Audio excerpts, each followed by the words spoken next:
Hello friends नमस्कार। आज video आपण मानक स्वागत। देखंतु पूर्वर आम यूनिट 1 जो संस्कृत शिक्षण रे सामान्य उद्देश्य एवं महत्व रही तापर माध्यमिक स्तर संस्कृत शिक्षार महत्व ए विषय आम पढ़ी सारी। आज भिडियो आपंकर जो संस्कृत शिक्षा या सुगम कौशल तथा संस्कृत शिक्षण निमंते जो सुगम कौशल गुड़िक रही से विषय अध्ययन करवा। तो फ्रेंड्स देखंतु आम जो चारि गोटी माने कौशल रही जेपरी श्रवण कौशल, भाषण कौशल, पठन कौशल एवं लेखन कौशल। तो यही कौशल गुड़िक आम गोटे पर गोटे पढ़ा। तो आज भिडियो श्रवण कौशल विषय पाठ करवा। तेणु जो मैंने चैनल को प्रथम कर निहाती भाव में चैनल को सब्सक्राइब कर दिंतु। जदि वीडियोटी भल लगे ताहले वीडियो को लाइक करदेवे। एवं फ्रेंड्स देखो जो मैंने टेलीग्राम चैनल एजाएँ जॉइन होना निहाती भाव में टेलीग्राम चैनल में जॉइन हो जातु जहाँफल आपण मैंने समस्त इनफर्मेशन गुड़िक पाइपर। एवं जो मैंने ओस्टेट संस्कृत रे ओस्टेट देवाई चाहूँगी एवं जो मैंने LTR classical teacher Sanskrit preparation कर भिडियोटी बहुत महत्वपूर्ण रहिबो। तेणु निहाती भाव में भिडियो शेष पर्यंत देखंतु। तो चलतु डेरी नक भिडियो को स्टार्ट करवा। तो देखंतु फ्रेंड्स आम संस्कृत शिक्षण जिते आम संस्कृत शिखा चाहूँगी संस्कृत को शिक्षण करने चाहूँगी तापाई अनेक प्रकार आपणकर कौशल दरकार। ये संस्कृत जो शिखापी जमरी क्यों क्यों कौशल माध्यम आम शिखा क्यों क्यों स्ट्राटेजी आम शिखा संस्कृत भल भाव में पढ़ी पार बुझीपर जापर से विषय कहुई strategies for facilitating acquisition of language skill. जे आपणकर जो श्रवण कौशल रही, भाषण कौशल रही, पठन कौशल रही, लेखन कौशल रही, ये कौशल गुड़ी आम पढ़ा। देखो जो श्रवण कौशल रही श्रवण कौशल को दुई भाग में विभक्त कर दुईटी भाग रही सामान्य श्रवण एवं चयनात्मक श्रवण। तापर भाषण कौशल रे तार तीन भाग रही उच्चारण शिक्षण, संभाषण अभ्यास, भाषण दक्षता। तापर आपणकर देखो पठन कौशल रही मुखरता पठन, भावग्रहणीयता पठन एवं पठन गति। तापर लेखन कौशल रही दुई प्रकार रही लेखन शिक्षण विधि एवं लेखन शिक्षण प्रकार। तो यहीपरी भाव में आपंकर जो चारिटी सुगम कौशल रही से कौशल गोटे गोटे कर गोटे गोटे भिडियो पढ़ा। तो आज भिडियो आम पढ़ा एवं श्रवण कौशल। तो देखंतु भाषा शिक्षण करिवार मुख्य दायित्व होची विद्यार्थी। विद्यार्थी जदि चाहिबो तार जदि जिज्ञासा शक्ति थी से निहाती भाव में भाषा को शिखिपार जापर तार मानसिक अभिवृद्धि, स्मरण शक्ति, तीक्ष्णता, परिवेशगत व्यवस्था उपर शिक्षण संपूर्ण रूप से निर्भर करे। जे गोटे छात्र जदि भाषा शिखा चाहूँगी तार मानसिक अभिवृद्धि किपरि रही, तार स्मरण शक्तिर तीक्ष्णता किपरि भाव रही, तार स्मरण शक्ति से किपरि भाव में मन रखिपारुछि, तापर परिवेश अवस्था किपरि अछि, तार परिस्थिति किपरि अछि, परिवेश जो आमर एनवायरमेंट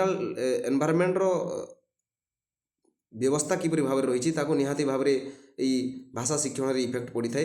तापर देखो विद्यार्थी प्रथमे पठित विषय को श्रवण करने सहित शेष में प्रयोग कर सुगम उपाय को शिक्षण कौशल कहुए। शिक्षण कौशल क्या कहुए जदि आमको प्रश्न पचारे जदि आम जदि शिक्षण कौशल क्या कहवा तो विद्यार्थी जो प्रथमे से कौन गोटे विषय को पढ़ी थाए शुणी थाए से शुणा पढ़ा पर जो गोटे प्रयोग करने समय लेखन माध्यम हो कि अभिव्यक्त करने समय लेखन माध्यम हो ना भाषण माध्यम हो जेकोसी उपाय भी हो ताकू जो से प्रयोग करें शिक्षण कौशल कहुए।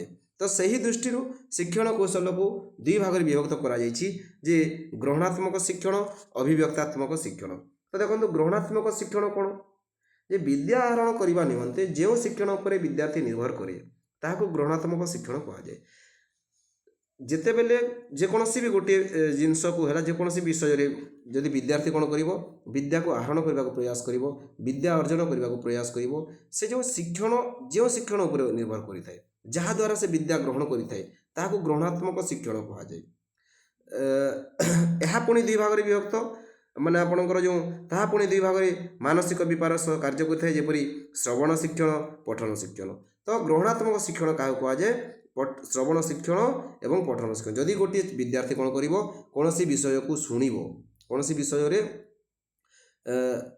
शुणव तापर कौन विषय पाठ कर पठन कर से कौन कर विद्या को ग्रहण कर विद्या आहरण कर ग्रहणात्मक शिक्षण। तापर सेहीपरि स्वकीय मस्तिष्क आपणकर जो कहुई अभिव्यक्तात्मक शिक्षण कौन देखो ସେପରି ସ୍ୱକୀୟ ମସ୍ତିଷ୍କରେ ଯେଉଁ ଜ୍ଞାନ ଗ୍ରହଣ କରିଥାଏ ତାହାକୁ ବ୍ୟକ୍ତ କରିବା ପ୍ରଣାଳୀ ବା ପରିପ୍ରକାଶ କରିବାକୁ ଅଭିବ୍ୟକ୍ତାତ୍ମକ ଶିକ୍ଷଣ କହନ୍ତି। ମାନେ ଯେତେବେଳେ ବିଦ୍ୟାର୍ଥୀ କ'ଣ କରେ, ଶ୍ରବଣ ମାଧ୍ୟମରେ ହେଉ କି ପଠନ ମାଧ୍ୟମରେ ହେଉ, ଯେଉଁ ବିଦ୍ୟାକୁ ଗ୍ରହଣ କରିଥାଏ, ବିଦ୍ୟାକୁ ଶିଖିଥାଏ, ବିଦ୍ୟାକୁ ଆହରଣ କରିଥାଏ, ଜ୍ଞାନକୁ ଆହରଣ କରିଥାଏ, ସେଇ ଜ୍ଞାନକୁ ସେ ଯେତେବେଳେ କ'ଣ କରେ, ପରିପ୍ରକାଶ କରିବାକୁ ପ୍ରୟାସ କରେ, ଅଭିବ୍ୟକ୍ତ କରିବାକୁ ପ୍ରୟାସ କରେ, ସେ ଜ୍ଞାନକୁ ସେ କ'ଣ କରିବାକୁ ପ୍ରୟାସ କରେ, ପ୍ରୟୋଗ କରିବାକୁ ପ୍ରୟାସ କରେ, ତାହାକୁ ଅଭିବ୍ୟକ୍ତାତ୍ମକ ଶିକ୍ଷଣ କୁହାଯାଏ। ବୁଝିଗଲା ପିଲେ? ତ ଦେଖନ୍ତୁ, ଏଇ ଅଭିବ୍ୟକ୍ତ ଶିକ୍ଷଣ କ'ଣ? ଅଭିବ୍ୟକ୍ତ ଶିକ୍ଷଣ ହେଉଛି ବା ଅଭିବ୍ୟକ୍ତାତ୍ମକ ଶିକ୍ଷଣ ହେଉଛି ଭାଷଣ ପ୍ରଣାଳୀ ବା ଲେଖନ ପ୍ରଣାଳୀ। ସ୍ୱାଭାବିକ ଭାବରେ ଯଦି ଆମେ କୌଣସି ଗୋଟିଏ ବିଷୟକୁ ପଢ଼ିଥିବା, କୌଣସି ବିଷୟରେ ଯଦି ଆମେ ଜାଣିଥିବା, ତାକୁ ଯଦି ଆମେ ପ୍ରୟୋଗ କରିବା ବା ତାକୁ ଯଦି ଆମେ ଅଭିବ୍ୟକ୍ତ କରିବାକୁ ପ୍ରୟାସ କରିବା, ତ ନିହାତି ଭାବରେ ଆମେ ଭାଷଣ ମାଧ୍ୟମରେ କହିପାରିବା, ନହେଲେ ଲେଖିକି ଆମେ କହିପାରିବା। ତେଣୁ ଅଭିବ୍ୟକ୍ତାତ୍ମକ ଶିକ୍ଷଣ ଦୁଇଟି ପ୍ରଣାଳୀ ରହିଛି, ଗୋଟିଏ ହେଉଛି ଭାଷଣ ପ୍ରଣାଳୀ ଆଉ ଗୋଟିଏ ହେଉଛି ଲେଖନ ପ୍ରଣାଳୀ। ଠିକ୍ ଅଛି? ତ ଦେଖନ୍ତୁ, ପୁନଶ୍ଚ ଆମର ଯେଉଁ ଏବେ ଆମେ ପଢ଼ିଲା ଯେ ଏହାକୁ ବିଭାଗୀକରଣ ଯଦି କରିବା ଅନ୍ୟ ଦୃଷ୍ଟିରେ ମଧ୍ୟ କରାଯାଇପାରେ, ମୌଖିକ ଶିକ୍ଷଣ ଏବଂ ଲିଖିତ ଶିକ୍ଷଣ। ଏହି ଶିକ୍ଷଣ ପ୍ରଣାଳୀ ଯେଉଁ ଆମେ ଯେଉଁ ପଢ଼ିଲା ଏବେ କ'ଣ, ଶ୍ରବଣ ଶିକ୍ଷଣ, ଭାଷଣ ଶିକ୍ଷଣ, ତାପରେ ପଠନ ଶିକ୍ଷଣ ଏବଂ ଲିଖନ ଶିକ୍ଷଣ, এই ଯେଉଁ ଚାରୋଟି ଆମେ ଶିକ୍ଷଣ କୌଶଳ ଆମେ ପଢ଼ିଲା, ତାକୁ ଆହୁରି ଦୁଇଟି ଭାଗରେ ବିଭକ୍ତ କରାଯାଇପାରେ, ଯେ କ'ଣ ମୌଖିକ ପ୍ରଣାଳୀ ଏବଂ ଲିଖିତ ପ୍ରଣାଳୀ। ମୌଖିକ ପ୍ରଣାଳୀ ମଧ୍ୟରେ କେଉଁମାନେ ଦୁଇଟି ଆସିବେ? ଶ୍ରବଣ ଏବଂ ଭାଷଣ। ନିହାତି ଭାବରେ ଯଦି ଆମେ କୌଣସି ଗୋଟିଏ ବିଷୟ ଓରାଲି ଶୁଣୁଛେ, ଓରାଲି ମାନେ କଥାବାର୍ତ୍ତା କରୁଛେ, ଶ୍ରବଣ ଏବଂ ଭାଷଣ ଏଇ ଦୁଇଟି ହେଉଛି ପିଲେ ମୌଖିକ ପ୍ରଣାଳୀ। ତାପରେ ଲିଖିତ ପ୍ରଣାଳୀ କ'ଣ? ଯଦି କୌଣସି ବିଷୟରେ ଗୋଟିଏ ଲିଖିତ ହୋଇନଥିବ ତାହେଲେ ଆମେ ପଢ଼ିପାରିବା କି? ପଢ଼ିପାରିବା ନାହିଁ। ତେଣୁ ଲିଖିତ ଭାଗରେ ପଠନ ମଧ୍ୟ ଯାଇପାରିବ ଏବଂ ଲେଖନ କୌଶଳ ମଧ୍ୟ ଯାଇପାରିବ। ଠିକ୍ ଅଛି? ତ ଆମେ ଆଗକୁ ପଢ଼ିବା। ଦେଖନ୍ତୁ, ଏଣୁ ଶ୍ରବଣ, ଭାଷଣ, ପଠନ ଏବଂ ଲେଖନ ପ୍ରଣାଳୀ ମନୋବୈଜ୍ଞାନିକ କ୍ରମରେ ଭାଷା ଶିକ୍ଷଣର ଗୁଣାତ୍ମକ ଅଭିବୃଦ୍ଧି ଘଟାଇଥାଏ। ତେଣୁ ଦେଖନ୍ତୁ, ଏଠାରେ ଗୋଟେ ଟେବୁଲ ମଧ୍ୟ ଦେଇଛି ଯେ ମୌଖିକ ପ୍ରଣାଳୀରେ ରହିଛି ଶ୍ରବଣ ଏବଂ ଭାଷଣ, ଲିଖିତ ପ୍ରଣାଳୀ ରହିଛି ପଠନ ଏବଂ ଲେଖନ। ଠିକ୍ ସେହିପରି ଗ୍ରହଣାତ୍ମକରେ କ'ଣ କ'ଣ? ଶ୍ରବଣ, ଯଦି ଆମେ ଶୁଣିବା ବିଦ୍ୟାକୁ ଗ୍ରହଣ କରିପାରିବା, ଯଦି ଆମେ ପଢ଼ିବା ବିଦ୍ୟାକୁ ଗ୍ରହଣ କରିପାରିବା। ଠିକ୍ ସେହିପରି ଅଭିବ୍ୟକ୍ତାତ୍ମକ କ'ଣ? ଯଦି ଆମେ ଭାଷଣ କରିବା, କୌଣସି ଗୋଟେ ବିଷୟ କହିବା, କୌଣସି ବିଷୟରେ ଲେଖିବା, ତାହେଲେ ଆମର ଭାବକୁ ଅଭିବ୍ୟକ୍ତ କରିପାରିବା। ତ ଭାଷଣ ଏବଂ ଲେଖନ ଗୋଟେ ଗୋଟେ ହେଉଛି କ'ଣ? ଅଭିବ୍ୟକ୍ତାତ୍ମକ ଶିକ୍ଷଣ।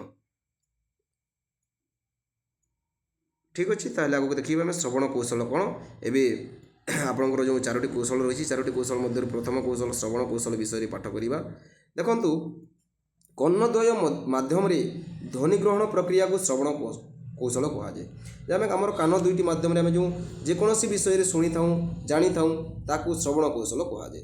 ବକ୍ତାର କଥନକୁ ଅନ୍ୟମନସ୍କ ହୋଇ ଶବ୍ଦ ଗ୍ରହଣ କରିବାର ଦକ୍ଷତା ଉପରେ ଶ୍ରୋତାର ମାନସିକ ପ୍ରକ୍ରିୟା ନିର୍ଭର କରେ।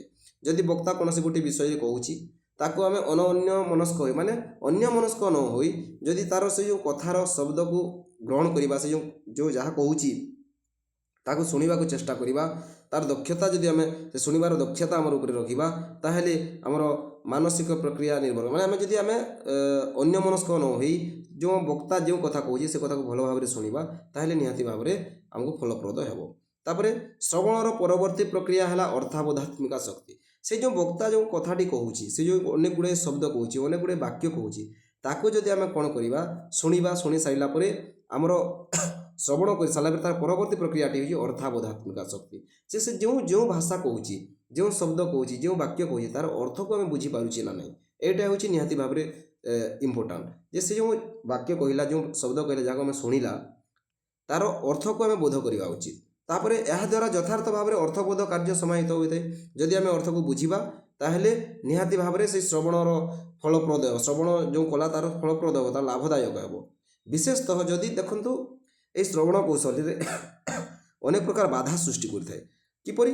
ଯେ ଆମେ ଯଦି କୌଣସି ଗୋଟିଏ ବିଷୟକୁ ଶୁଣୁଛୁ ଏବଂ ତାକୁ ବୁଝିପାରୁନାହିଁ, କି ଜଣେ କୌଣସି ଗୋଟିଏ ବିଷୟ କୁହାଯାଉଛି ତାକୁ ଆମେ ଭଲ ଭାବରେ ଶୁଣିପାରୁନାହିଁ, ତ ସେଠାରେ କିଛି ଗୋଟେ ବାଧା ସୃଷ୍ଟି ହେଉଛି। ନିହାତି ଭାବରେ ଯଦି କୌଣସି ଗୋଟେ ବାଧା ସୃଷ୍ଟି ହେଉଛି, ତାହେଲେ ଆମେ ଶୁଣିପାରୁନାହିଁ। ତେଣୁ ଦେଖନ୍ତୁ, ବିଶେଷତଃ ଅର୍ଥବୋଧ ବା ବାଧକ ରୂପରେ ଶ୍ରୋତା ଓ ବକ୍ତା ଉଭୟ ଏକ କାରଣ ଅଟନ୍ତି। ଯଦି ଆମେ ଗୋଟିଏ ବକ୍ତା କହୁଛି, ତାର ଶବ୍ଦକୁ, ତାର ବାକ୍ୟକୁ ଶୁଣି ସାରୁଛି ଏବଂ ତାର ସଠିକ୍ ଅର୍ଥକୁ ଆମେ ଚୟନ କରିପାରୁନାହିଁ, ତାକୁ ଆମେ ବୁଝିପାରୁନାହିଁ, ତାହେଲେ ତାର ନିହାତି ଭାବରେ କୌଣସି ଗୋଟେ ବାଧକ ରହିଛି ଏବଂ ସେହି ବାଧକ ଉଭୟ ଶ୍ରୋତା ଏବଂ ବକ୍ତା ଉଭୟ କାରଣ ଅଟନ୍ତି, ସେ ବାଧକ ସୃଷ୍ଟି ହେବାର କାରଣ। କ'ଣ କ'ଣ କାରଣ ରହିଛି ଆମେ ଦେଖିବା ଯେ ଶ୍ରବଣ କାର୍ଯ୍ୟ ପ୍ରଦୂଷିତ ହେଲେ ଶିକ୍ଷକଙ୍କର ଅଧ୍ୟାପନାରେ ମୂଲ୍ୟାଙ୍କନ ହ୍ରାସ ହୁଏ। ଦେଖ ପ୍ରଥମତଃ ଯଦି ସେ ବାଧାଟା ସୃଷ୍ଟି ହେବ, କୌଣସି ଗୋଟେ ଶ୍ରବଣ କଲାବେଳେ କୌଣସି ଗୋଟେ ବିଷୟକୁ ଆମେ ଶୁଣିବା ସମୟରେ ତା'ର ଅର୍ଥକୁ ବୁଝିପାରିବା ନାହିଁ, ତା'ର ଅର୍ଥ ବୋଧ କରିପାରିବା ନାହିଁ, ଅର୍ଥକୁ ବୋଧ କରିବାରେ ବାଧା ସୃଷ୍ଟି ହେବ, ତ ସେଇ ଜାଗାରେ କ'ଣ ହେବ, ଶ୍ରବଣ କାର୍ଯ୍ୟ ପ୍ରଦୂଷିତ ହୋଇଯିବ। ସେ ଶ୍ରବଣ କାର୍ଯ୍ୟଟି ପ୍ରଦୂଷିତ ହେବା ଫଳରେ ଶିକ୍ଷକ ଯେତେବେଳେ ଯେଉଁ ପଢ଼େଇଥିବେ ଅଧ୍ୟାପନା କରିଥିବେ ତାକୁ ମୂଲ୍ୟାଙ୍କନ କରିବାରେ ବାଧା ସୃଷ୍ଟି ହେବ, ମୂଲ୍ୟାଙ୍କନରେ ହ୍ରାସ ହେବ। କିପରି ଭାବରେ ମାନେ ଛାତ୍ରମାନେ ବୁଝିଲେ ନା ନାହିଁ ତାକୁ ମାନେ ସେ ମୂଲ୍ୟାଙ୍କନ କରିପାରିବେ ନାହିଁ, କାହିଁକି ନା ସେ ଛାତ୍ରମାନେ ଭଲ ଭାବରେ ତାକୁ ଶୁଣିପାରିନଥିବେ। ଠିକ୍ ସେହିପରି ଛାତ୍ରର ଅଧ୍ୟୟନରେ ମଧ୍ୟ ଭ୍ରମ ଦେଖାଦେବ। ଯଦି ଭଲ ଭାବରେ ବୁଝିପାରିନଥିବେ, ଭଲ ଭାବରେ ଶୁଣିପାରିନଥିବେ, ଛାତ୍ରମାନଙ୍କର ମଧ୍ୟ ଅଧ୍ୟୟନରେ ନିହାତି ଭାବରେ ଭ୍ରମ ଦେଖା ଦେଇଥାଏ। ତେଣୁ ମୁଖ୍ୟତଃ ଶିକ୍ଷକଙ୍କ ଉପରେ ଗୁରୁତ୍ୱାରୋପ କରାଯାଏ। ଦେଖନ୍ତୁ ଆମକୁ କୁହାଗଲା ଯେ ଉଭୟ ଶିକ୍ଷକ ଉଭୟ ଶ୍ରୋତା ଏବଂ ବକ୍ତା ଉଭୟଙ୍କ ଉପରେ ନିର୍ଭର କରେ ଯେଉଁ ବାଧା ସୃଷ୍ଟି କରିଥାଏ ଶ୍ରବଣରେ। ଯେ ଯଦି ଛାତ୍ର ଅନ୍ୟମନସ୍କ ହେବ, ମାନେ ଶିକ୍ଷକ ଯେତେ ଭଲ ଭାବରେ ପଢ଼େଇଲେ ମଧ୍ୟ ତାହା ଲାଭଦାୟକ ହେବ କି? ଲାଭଦାୟକ ହେବ ନାହିଁ। ତେଣୁ ଉଭୟ ଶିକ୍ଷକ ଏବଂ ଛାତ୍ରମାନଙ୍କର ଯେଉଁ ବାଧା ସୃଷ୍ଟି କରିବା ପାଇଁ କ'ଣ କ'ଣ କାରଣ ରହିଛି ତାକୁ ଆମେ ଟିକେ ପ୍ରଥମେ ଦେଖିଦେବା। ତ ଦେଖନ୍ତୁ ଶିକ୍ଷକଙ୍କର କ'ଣ ରହିଛି, ଶିକ୍ଷକଙ୍କର କ'ଣ କାରଣ ରହିଛି। ଯଦି ଶିକ୍ଷକଙ୍କର ପାରିପାର୍ଶ୍ୱିକ ଅବସ୍ଥା ଠିକ୍ ନଥିବ, ଯେତେବେଳେ ଗୋଟିଏ ଜାଗାରେ ଗୋଟିଏ ବିଦ୍ୟାଳୟରେ ହେଲା କି ଗୋଟିଏ ଯେକୌଣସି ବି ଗୋଟିଏ ଜାଗାରେ ହେଲା ଶିକ୍ଷକ ପାଠ କରାଉଥିବେ ପଢ଼ାଉଥିବେ, ସେଟା ଯଦି ପାରିପାର୍ଶ୍ୱିକ ଅବସ୍ଥାଟା ଠିକ୍ ନଥିବ, ପାରିପାର୍ଶ୍ୱିକ ଅବସ୍ଥାଟା ଯଦି ଠିକ୍ ନଥିବ ନିହାତି ଭାବରେ ଶ୍ରବଣରେ ବାଧା ସୃଷ୍ଟି ହେବ। ଛାତ୍ରମାନେ ଭଲ ଭାବରେ ଶୁଣିପାରିବେ ନାହିଁ, ବୁଝିପାରିବେ ନାହିଁ, ଅର୍ଥବୋଧ କରିପାରିବେ ନାହିଁ। ଆଞ୍ଚଳିକ ପ୍ରଭାବ କିପରି ଅଛି, ଯଦି ଆଞ୍ଚଳିକ ପ୍ରଭାବ ଠିକ୍ ନଥିବ ତାହେଲେ ସେଠାରେ ମଧ୍ୟ ବାଧା ସୃଷ୍ଟି ହେବ ଶ୍ରବଣ କରିବାରେ। ତାପରେ ଦେଖନ୍ତୁ ଆପଣଙ୍କର ଯେଉଁ ରହିଛି ବାହ୍ୟ ଭାଷାର ପ୍ରଭାବ, ଯଦି ବାହ୍ୟ ଭାଷାର ପ୍ରୟୋଗ କରିବା, ଛାତ୍ରମାନଙ୍କର ଯେଉଁ ମାତୃଭାଷା ରହିଛି, ଛାତ୍ରମାନେ ଯେଉଁ ଭାଷାରେ ବୁଝିବା ପାଇଁ ସମର୍ଥ ଅଟନ୍ତି ସେହି ଭାଷାରେ ନ ବୁଝେଇ ଅନ୍ୟ ଭାଷାରେ ବୁଝେଇବା, ତାହେଲେ ନିହାତି ଭାବରେ ବାଧା ସୃଷ୍ଟି ହେବ। ତାପରେ ଶାରୀରିକ ଅକ୍ଷମତା, ଶିକ୍ଷକଙ୍କର ଯଦି ଶାରୀରିକ ଅକ୍ଷମତା ଥିବ ସେ ମଧ୍ୟ ବୁଝେଇ ପାରିବେ ନାହିଁ। ପ୍ରଶିକ୍ଷଣର ଅଭାବ, ଯଦି ତାଙ୍କର ପ୍ରଶିକ୍ଷଣରେ ଅଭାବ ଥିବ, ସେ ଭଲ ଭାବରେ ଟ୍ରେନିଂ କରିନଥିବେ କିପରି ଭାବରେ ଛାତ୍ରମାନଙ୍କୁ ପାଠ କରାଯାଏ, ମାନେ ଶିକ୍ଷଣ ଦିଆଯାଏ, ଶିକ୍ଷାଦାନ କରାଯାଏ, ଯଦି ସେ ଜାଣିନଥିବେ ନିହାତି ଭାବରେ ସେଠାରେ ମଧ୍ୟ ଆପଣଙ୍କର ଯେଉଁ ଶ୍ରବଣ କୌଶଳରେ ଶ୍ରବଣ କାର୍ଯ୍ୟରେ ବାଧା ସୃଷ୍ଟି ହେବ। ତାପରେ ଛାତ୍ରର କ'ଣ ରହିଛି, ଛାତ୍ରର ଯେଉଁ କାରଣ କ'ଣ ରହିଛି, ଯଦି ଛାତ୍ର ଅଜ୍ଞାନତା, ସେ ଯାହା କହିଲେ ମଧ୍ୟ ବୁଝିପାରୁନଥିବ। ପାରିବାରିକ ଅବହେଳା କାରଣରୁ ପାଠନ ଓ ପଠନ କାର୍ଯ୍ୟରେ ଅନେକ ଭ୍ରମ ଦେଖାଯାଇଥାଏ। ଯଦି ପରିବାରର ଲୋକ ତାକୁ କ'ଣ କରିଥିବେ, ଅବହେଳା କରିଦେଇଥିବେ, ଷ୍ଟାର୍ଟିଂରୁ ସେ ଛାତ୍ରର ଯେଉଁ ରୁଟ୍ ଲେଭେଲରୁ ତାକୁ ଯଦି ଅବହେଳା କରିଦେଇଥିବେ, ତାର ସେ ଯେଉଁ କିପରି ଭାବରେ ପାଠ କଲେ କ'ଣ ହେବ, ପଠନ କାର୍ଯ୍ୟରେ ତାର ମାନେ ତାର ମନ ମଧ୍ୟରେ ଯଦି କିଛି ମଧ୍ୟ ଆଗ୍ରହ ନଥିବ, ତାହେଲେ ନିହାତି ଭାବରେ ସେଠାରେ ମଧ୍ୟ ଭ୍ରମ ସୃଷ୍ଟି ହେବ ଏବଂ ସେ ଛାତ୍ରର ଶ୍ରବଣ କାର୍ଯ୍ୟରେ ବାଧା ସୃଷ୍ଟି ହେବ। ଠିକ୍ ଅଛି, ତେଣୁ ଆମେ ଆଗକୁ ଦେଖିବା।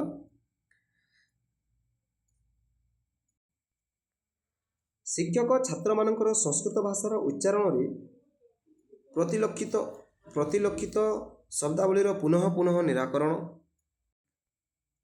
ଦେଖନ୍ତୁ ପଢ଼ିଦେବା ଯେ ଶିକ୍ଷକ ଛାତ୍ରମାନଙ୍କର ସଂସ୍କୃତ ଭାଷାର ଉଚ୍ଚାରଣରେ ପରିଲକ୍ଷିତ ଶବ୍ଦାବଳୀର ପୁନଃ ନିରାକରଣ, ଶିକ୍ଷକଙ୍କର ଶୁଦ୍ଧ ଉଚ୍ଚାରଣ, ମନସ୍ତାତ୍ତ୍ୱିକ ଦୃଷ୍ଟିରୁ ଉଭୟଙ୍କ ମଧ୍ୟରେ ଭାରସାମ୍ୟର ସୁରକ୍ଷା, ପରିଦର୍ଶିତ ଭ୍ରମର ସଂଶୋଧନ କରି ପ୍ରୟୋଗର ବାରମ୍ବାର ଅଭ୍ୟାସ କରିବା, ଧ୍ୱନିତତ୍ତ୍ୱ ବିଷୟରେ ଯଥୋଚିତ ଜ୍ଞାନର ଆହରଣ ଓ ବିତରଣ ତଥା ଯୁକ୍ତାକ୍ଷରର ସ୍ପଷ୍ଟ ଭାବରେ ଉଚ୍ଚାରଣ ଫଳରେ ଛାତ୍ରର ଶ୍ରୁତିକଟୁ ହୁଏ ନାହିଁ ଏବଂ ଶ୍ରୁତ ବିଷୟରେ ଯଥାର୍ଥ ଜ୍ଞାନ ଲବ୍ଧ ହୁଏ। ତ ଦେଖନ୍ତୁ ଏଠାରେ କହିଲା ଶିକ୍ଷକ ଏବଂ ଛାତ୍ରମାନଙ୍କ ମଧ୍ୟରେ ଉଭୟଙ୍କ ମଧ୍ୟରେ ଭାରସାମ୍ୟର ସୁରକ୍ଷା ରହିବା ଉଚିତ। ମନସ୍ତାତ୍ତ୍ୱିକ ଦୃଷ୍ଟିରୁ ତାଙ୍କର ମନରେ ମାନେ ଯେଉଁ ଆମେ ଗୋଟେ ଭାଷାକୁ ଗୋଟିଏ ବିଷୟ ଉଚ୍ଚାରଣ କରୁଛେ ତାକୁ ଶୁଦ୍ଧ ଭାବରେ ଉଚ୍ଚାରଣ କରୁଛେ ନା ନାହିଁ, ସେ ତାର ଭାରସାମ୍ୟ ରହିବା ଉଚିତ। ତାପରେ ସଂସ୍କୃତ ଭାଷାର ଉଚ୍ଚାରଣରେ ପରିଲକ୍ଷିତ ଯେଉଁ ଶବ୍ଦାବଳୀରେ ପୁନଃ ନିରାକରଣ, ଯଦି ଗୋଟିଏ ବିଷୟକୁ ଗୋଟିଏ ଶବ୍ଦକୁ ଛାତ୍ର ଏବଂ ଶିକ୍ଷକ ଯେଉଁ ଉଚ୍ଚାରଣ କରୁଛନ୍ତି ତାକୁ ସ୍ପଷ୍ଟ ଭାବରେ ଉଚ୍ଚାରଣ କରିବା ଉଚିତ। ତାପରେ ଛାତ୍ରର କେଉଁଠାରେ ତାର ଭୁଲ ରହୁଛି, କେଉଁଠାରେ ଭ୍ରମ ରହୁଛି ତାକୁ ସଂଶୋଧନ କରିବା ପାଇଁ ଶିକ୍ଷକ ବାରମ୍ବାର ପ୍ରୟାସ କରିବା ଉଚିତ। ଧ୍ୱନିତତ୍ତ୍ୱ ବିଷୟରେ ଯଥୋଚିତ ଯାହା ଦରକାର ନିହାତି ଭାବରେ ତାକୁ ଜ୍ଞାନ ଦେବା ଉଚିତ ଛାତ୍ରକୁ। ତାପରେ ଯୁକ୍ତାକ୍ଷର ଯେଉଁ ବର୍ଣ୍ଣ ଗୁଡ଼ିକ ରହିଛି, ଯୁକ୍ତାକ୍ଷର ବର୍ଣ୍ଣ ଗୁଡ଼ିକୁ ସ୍ପଷ୍ଟ ଭାବରେ ଉଚ୍ଚାରଣ ଫଳରେ ସ୍ପଷ୍ଟ ଭାବରେ କିପରି ଭାବରେ ଉଚ୍ଚାରଣ କରିପାରିବ ଛାତ୍ର, ସେଥିପାଇଁ ତାକୁ ଶିଖାଇବା ଉଚିତ, ଯାହାଦ୍ୱାରା କି ଛାତ୍ରର ବୁଝିବାରେ କୌଣସି ପ୍ରକାର ଶଙ୍କା ଦେବ ନାହିଁ। ଯଦି ଆମେ କୌଣସି ଗୋଟେ ବିଷୟକୁ ପଢ଼ାଉଛେ, ଯଦି ଆମେ ସଂସ୍କୃତ ଭାଷାକୁ ପଢ଼ାଉଛି, ତାହେଲେ ନିହାତି ଭାବରେ ତା'ର ଯେଉଁ ବର୍ଣ୍ଣ ଗୁଡ଼ିକ ରହିଛି, ତା'ର ଶବ୍ଦ ଗୁଡ଼ିକ ରହିଛି, ସେ ବାକ୍ୟ ଗୁଡ଼ିକ ଯେଉଁ ରହିଛି ତାକୁ ଶୁଦ୍ଧ ଭାବରେ ଉଚ୍ଚାରଣ କରିବାକୁ ପଡ଼ିବ। ଯୁକ୍ତାକ୍ଷର ଗୁଡ଼ିକୁ ସ୍ପଷ୍ଟ ଭାବରେ ଉଚ୍ଚାରଣ କରିବାକୁ ପଡ଼ିବ। ସମସ୍ତ ସ୍ୱରବର୍ଣ୍ଣ, ବ୍ୟଞ୍ଜନ ବର୍ଣ୍ଣ, ହ୍ରସ୍ୱ, ଦୀର୍ଘ, ପ୍ଲୁତ ମାତ୍ରା ଭେଦରେ ଆମେ ଭଲ ଭାବରେ ଉଚ୍ଚାରଣ କରିବାକୁ ପଡ଼ିବ, ଯାହାଫଳରେ ତାହା ଶ୍ରୁତିକଟୁ ହୁଏ ନାହିଁ ଏବଂ ଶ୍ରୁତ ବିଷୟରେ ଯଥାର୍ଥ ଜ୍ଞାନ ଲବ୍ଧ ହୁଏ। ଯଦି ଆମେ ଏହିପରି ଭାବରେ ପୁନଃ ପୁନଃ ନିରାକରଣ କରିକି ଯଦି ଆମେ ଶୁଦ୍ଧ ଭାବରେ ପଢ଼ାଇବା, ଶୁଦ୍ଧ ଉଚ୍ଚାରଣ କରିବା, ତାହେଲେ ନିହାତି ଭାବରେ ଛାତ୍ର ଭଲ ଭାବରେ ବୁଝିପାରିବ। ତାହା ସେ ଶ୍ରୁତ ଯେଉଁ ବିଷୟରେ ସେ ବୁଝିଥିବ ତାଙ୍କର ଜ୍ଞାନ ଲବ୍ଧ ହୋଇପାରିବ। ଠିକ୍ ଅଛି। ତ ମୁଖ୍ୟତଃ ସଂସ୍କୃତ ଶିକ୍ଷଣରେ କ'ଣ କ'ଣ ରହିଛି ଦେଖନ୍ତୁ। କ'ଣ ରହିଛି? ହ୍ରସ୍ୱ, ଦୀର୍ଘ ଓ ପ୍ଲୁତ ବର୍ଣ୍ଣର ଯଥାର୍ଥ ଉଚ୍ଚାରଣ। ଯଦି ଦେଖନ୍ତୁ ଆମେ ସଂସ୍କୃତ ଶିକ୍ଷଣ କରୁଛେ, ସଂସ୍କୃତ ବିଷୟରେ ପାଠ ପଢ଼ୁଛେ, ସଂସ୍କୃତକୁ ପଢ଼ାଉଛି, ଶିକ୍ଷାଦାନ କରୁଛି, ତ ସେହି ସମୟରେ ହ୍ରସ୍ୱ, ଦୀର୍ଘ ଏବଂ ପ୍ଲୁତ ବର୍ଣ୍ଣର ଯଥାର୍ଥ ଉଚ୍ଚାରଣ କରିବା ଉଚିତ। ହ୍ରସ୍ୱ ସ୍ୱରକୁ କିପରି ଭାବରେ ଉଚ୍ଚାରଣ କରିବା, ଦୀର୍ଘ ସ୍ୱରକୁ କିପରି ଭାବରେ ଉଚ୍ଚାରଣ କରିବା, ପ୍ଲୁତ ବର୍ଣ୍ଣର କିପରି ଭାବରେ ଉଚ୍ଚାରଣ କରିବା, ସେହି ପ୍ରତି ଧ୍ୟାନ ଦେବା ଉଚିତ। ତାପରେ ଅଳ୍ପ ପ୍ରାଣ, ମହାପ୍ରାଣ ଆଦି ଭେଦରେ ମଧ୍ୟ ଉଚ୍ଚାରଣ ଯେଉଁ କରାଯାଉଛି, ଅଳ୍ପ ପ୍ରାଣ ସମୟରେ କିପରି ଉଚ୍ଚାରଣ କରିବା, ମହାପ୍ରାଣ ଶବ୍ଦକୁ କିପରି ଉଚ୍ଚାରଣ କରିବା, ସେଥିରେ ମଧ୍ୟ ନିହାତି ଭାବରେ ଧ୍ୟାନ ଦେବା ଉଚିତ। ତାପରେ ନାସିକ୍ୟ ବା ଅନୁନାସିକ ବର୍ଣ୍ଣ ଭେଦରେ ମଧ୍ୟ ଉଚ୍ଚାରଣ ସ୍ପଷ୍ଟ ହେବା ଉଚିତ। ସଂଯୁକ୍ତ ବା ଅନୁସ୍ୱାର, ବିସର୍ଗ ଆଦି ବର୍ଣ୍ଣର ସ୍ପଷ୍ଟୋକ୍ତି ଉପରେ ଗୁରୁତ୍ୱ ପ୍ରଦାନ କରାଗଲେ ଛାତ୍ରଟି କ୍ରମଶଃ ଶୁଦ୍ଧ ଶ୍ରବଣ, ପଠନ ଓ ଲେଖନ କାର୍ଯ୍ୟ କରିବାରେ ସମର୍ଥ ହୁଏ। ଯଦି ଆମେ ସଂଯୁକ୍ତ ବର୍ଣ୍ଣ ଗୁଡ଼ିକୁ, ଅନୁସ୍ୱାରକୁ, ବିସର୍ଗ ଆଦି ବର୍ଣ୍ଣ ଗୁଡ଼ିକୁ ଯଦି ଆମେ କ'ଣ କରିବା, ଠିକ୍ ଭାବରେ ଉଚ୍ଚାରଣ କରିବା, ସଠିକ୍ ଭାବରେ ଉଚ୍ଚାରଣ କରିବା, ସ୍ପଷ୍ଟ ଭାବରେ ଉଚ୍ଚାରଣ କରିବା, ନିହାତି ଭାବରେ ଛାତ୍ରର ଶ୍ରବଣ, ପଠନ ଓ ଲେଖନ କାର୍ଯ୍ୟରେ ସେ ସମର୍ଥ ହୋଇପାରିବ। ଠିକ୍ ଅଛି। ତ ଶ୍ରବଣ କୌଶଳ ଯେଉଁ ଆମେ ଏବେ ପଢ଼ୁଛେ, ଏହି ଶ୍ରବଣ କୌଶଳ ବିଷୟରେ, ଏହି ଶ୍ରବଣ କୌଶଳ ପ୍ରକ୍ରିୟାକୁ ଦୁଇଟି ମୁଖ୍ୟ ଅଙ୍ଗ ରହିଛି ବୋଲି। ଶ୍ରବଣ କୌଶଳ ଦୁଇଟି ମୁଖ୍ୟ ଅଙ୍ଗ ରହିଛି। କ'ଣ କ'ଣ? ମାନେ ଶ୍ରବଣ କୌଶଳକୁ ଦୁଇ ଭାଗରେ ବିଭକ୍ତ କରାଯାଇଛି।